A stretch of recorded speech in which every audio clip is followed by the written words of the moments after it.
Татьяна Платчук 63 жылдан бери биринчи жолу ооруканага жатты.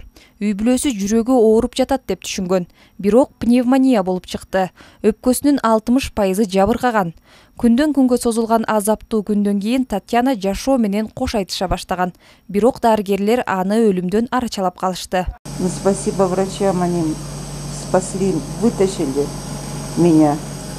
Я им очень благодарна. Мен бүт жашоомду кайрадан баштан өткөрдүм. Билбейм, сөз жок. Мен үчүн дарыгерлер периштедей эле сезилди. Жан кыйналганда өлүмгө моюн сунууга өзүмдү даярдадым. Дарыгерлер болсо өлүм менен күрөшүш керек деп атышты. Анан да сыпайы мамиле кылышты.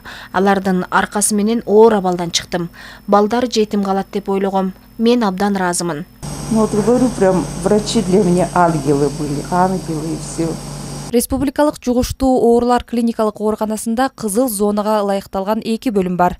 Анын бирөөсүндө эле 23 бейтап жатат. Бул пандемия мезгилине салыштырмалуу аз. Бирок ошентсе да кызыл зоналар өкүм сүрүп иштеп жатышат. Оорулар дагы эле келип жатат бизге. Мунуга салыштырмалуу караганда албетте азыр азайып калды. Бирок дагы эле күндө бизге оорулар кайрылып жатышат. Алардын ичинде көп эле оор түрүндө келип атышат бизге анткени үй шартында көп убакыт үйдө кармалышып, үйдөн дарыланып атышат да. Көп учурда ошо вакцина албаган адамдар келип атат. Вакцина албагандардын ичинен да ошо улгайган кишилер көп.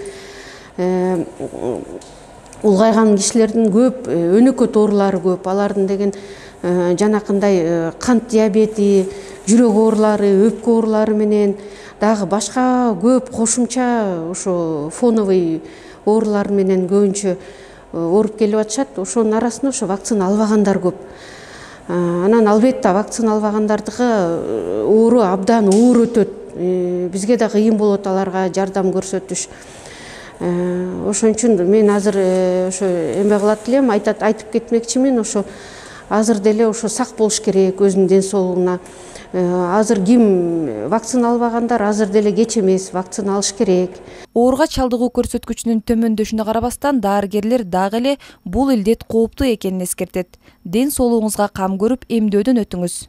Вакцинацияны обязательно алыш керек да. Бул вакцинация алса, адамдын организми защищенный болот да, мындай корголуу болот да. Неге дегенде организмде даяр антитела болот. Ал вирусту кабыл албашы мүмкүн ал организм. Если даже кабыл алса, бейтап ооруну жеңил көтөрүшү мүмкүн. Жеңил көтөрөт да. Илдетти жон териси менен сезген Татьяна Платчук дагы эмдөөдөн өтүү маанилүү экендигин белгиледи. Я верю. Вакцинируйтесь, пожалуйста. Эмдөөдөн өткүлө, өтүнүч, ал сиздерге өмүр тартуулайт. Ансыз адамды ажалдан арачалап калуу мүмкүн эмес экен. Если не вакцинируешься.